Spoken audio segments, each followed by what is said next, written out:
YSRCP MLA Jaganmohan Reddy గారు party అధ్యక్షుడు రేపు 28వ తారీఖున వారి పార్టీ కార్యకర్తలందరూ ఆంధ్రప్రదేశ్ రాష్ట్రంలో ఉన్న దేవాలయాలన్నింటిలోనూ పూజలు చేయాలని, తిరుపతిలో జరిగినటువంటి అపచారానికి ప్రాయశ్చిత్తం చేసుకోవాలని ఏదో పిలుపునిచ్చినట్టు ఆయన కూడా తిరుపతి వెళ్లే ప్రయత్నం చేస్తున్నట్టుగా వింటున్నాం.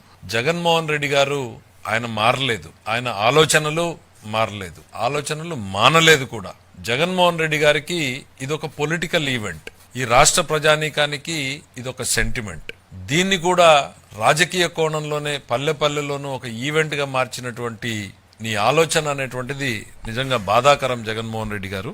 ఎస్, మీరు ఆ దేవుడిని నమ్మకపోవచ్చు, మీకు ఆ దేవుడి మీద నమ్మకం లేకపోవచ్చు, కానీ ఆ దేవుడిని నమ్మేటువంటి కోట్లాది మంది మేము ఉన్నాం ఇక్కడ. ఆ దేవుడికి మీరు ఒక పొలిటికల్ ఈవెంట్ లాగా దీన్ని తయారు చేయడం అనేటువంటిది చాలా బాధాకరం. దయచేసి ఇక మీరు చేసినటువంటి పాపాలు చాలు, ఇక భక్తుల మనోభావాలతో ఆడుకోవద్దు. మీరు కల్తీ నెయ్యి అన్నది నిజం, లడ్డూ తయారీలో వాడబడింది అనేది నిజం, అపచారం జరిగింది అనేటువంటిది నిజం. ఇది ఎవ్వరు కూడా కాదనలేని సత్యాలు, వాస్తవాలు మన కళ్ల ముందున్నాయి. కొన్ని యాక్సెప్ట్ అయినాయి, కొన్ని రిజెక్ట్ అయినాయి అని. రిజెక్ట్ అయినా పక్కన పెడదాం, మరి యాక్సెప్ట్ అయిన వాటి మాట ఏంటి? జూన్ నెలలో, జూలై నెలలో ఇవన్నీ ఎందుకు?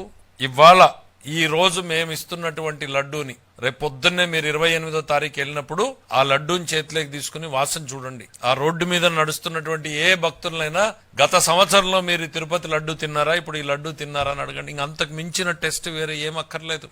మీరేదో టెస్టులు రిజెక్ట్ అయ్యాయి, యాక్సెప్ట్. ఈవో చాలా స్పష్టంగా చెప్పాడు, ఇక్కడ కొన్ని పరీక్షలు మాత్రమే జరుగుతున్నాయి, ఇందులో తేమ శాతం ఉందా ఇంకోటి ఉందా దాని వరకే అని.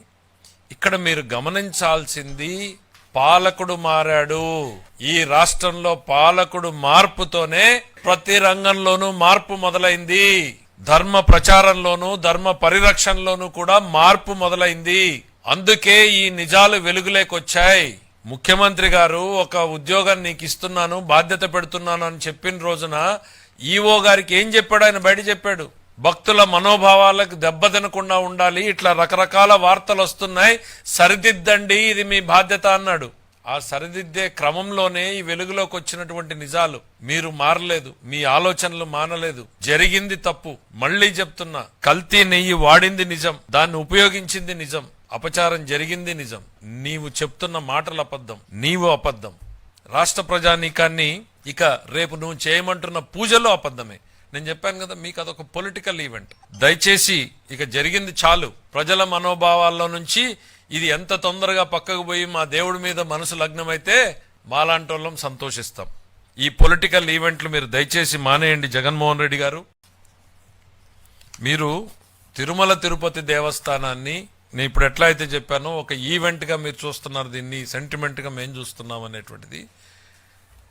మీరు తిరుమల తిరుపతి దేవస్థానాన్ని ఒక పబ్లిక్ రిలేషన్ ఆఫీస్ లాగా చూసుకున్నారు. ఎన్ని లక్షల మందికి అండి మీరు రికమెండేషన్ లెటర్లు ఇచ్చింది? ఊహించుకోగలరా ఎవరన్నా? మేము ఏదైనా మా నియోజకవర్గంలో వాళ్ళు అడిగితే 5 మందిని 6 మందిని, వారానికి ఒక 20 మందిని చూపించగలిగితే లక్షల మందిని మీరు సంతకాలు పెట్టి పంపించారు. మీరు మీకు కావాలనుకున్నటువంటి వాళ్ళందరూ కూడా ఒక బిజినెస్ సెంటర్ కింద డెవలప్ చేసేటువంటి ప్రయత్నం చేశారు. నేను అనుకోవడం ఇవి వినడానికే కష్టంగా ఉంది. ఇంకా భవిష్యత్తులో మీరు చేసినటువంటి పాపాలు ఎన్నెన్ని వెలుగులోకి వస్తాయో ఇవన్నీ ఎవరో తెచ్చేది కాదు, సాక్షాత్తు వెంకటేశ్వర స్వామి ఇవన్నీ బయటికి తెస్తాడు. మీరు చేసినటువంటి పాపాలు ఆలస్యం అవుతుంది, కానీ శిక్ష నుంచి మీరు ఎవరు కూడా తప్పించుకోలేరు.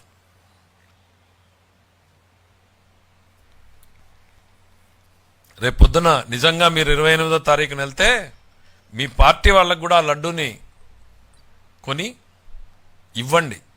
వాళ్లే చెప్తారు ఈ లడ్డు ఎంత గుమగుమలాడుతోంది, మళ్ళీ ఆ పూర్వ వైభవం ఎట్లా వచ్చింది అనేటువంటిది. మీ పాలనకు మా పాలనకు రేపొద్దున మీ కార్యకర్తలే నిజాలు చెప్పేటువంటి పరిస్థితులు వస్తాయి. ఎందుకంటే వాళ్ళు కూడా చాలా మంది దేవుణ్ణి నమ్మేవాళ్ళు ఉన్నారు, ఈ దేవుణ్ణి నమ్మేవాళ్ళు ఉన్నారు. మీకు నమ్మకం లేకపోవచ్చు, నేను మళ్ళీ చెప్తున్నా, మీకు నమ్మకం లేకపోవచ్చు. ఆ దేవదేవుణ్ణి నమ్మేటువంటి వాళ్ళు కోట్లాది మంది ఉన్నారు. వాళ్ళ మనోభావాలతో ఆడుకోవడం మానేయండి. ఇంకా మీకు వీలైతే చేసిన తప్పుకి బహిరంగంగా క్షమాపణ చెప్పండి. చెప్పలేకపోతే కనీసం మనసులో అయినా చెప్పుకుని ఇక అడుగు బయటకు పెట్టకండి, ఈ విషయంలో నోరు మెదపకండి.